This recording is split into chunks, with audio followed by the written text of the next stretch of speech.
this is probably just going to take a few minutes, but I'd like to come in and just talk to you and talk to your kids and just clear up what's going on here, and then I'll be on my way. Would it be okay if I just came in for a little bit?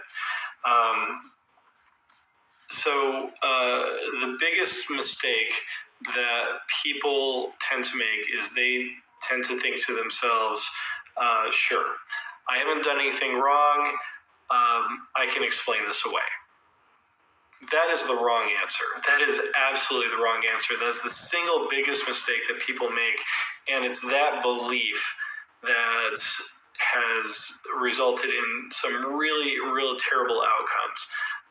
With due respect to anyone who's watching this, to anyone who watches this and ignores my admonishment and then experiences this and has someone come to their door and they still think to themselves, hey, I can explain this away.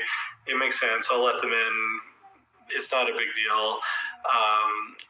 You have signed your own death warrant, as far as I'm concerned, because you've been you've been warned. It's absolutely the biggest mistake, because when you're dealing with these situations, what the truth is really doesn't matter. What matters is what the evidence shows.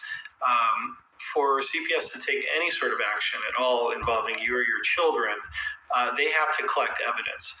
And if you do nothing, if you do not talk to them, if you don't cooperate with them, then they usually have no evidence, and they cannot move forward in your case. So by simply inviting them in, you are opening up a Pandora's box, because now you are giving them evidence.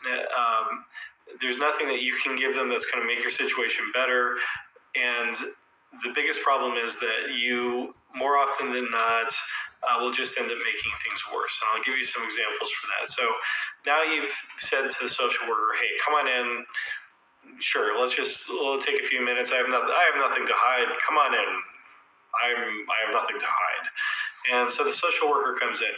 And the social worker comes in and they immediately make a few observations. Number one, you have an outlet on the wall that does not have child protective covers on it. From dinner, you have a knife on the table, sitting on the kitchen table. Your 2-year-old just soiled himself and he needs a diaper change. And also in one of the adjacent rooms, there's a pile of dirty laundry. Without you having even said a single word, without you answering a single question, you have now given that social worker ammunition that they can put into a report, and if they deem necessary, use as leverage against you and evidence of your abuse or neglect with your kids. The social worker writes down, home is severely inadequate,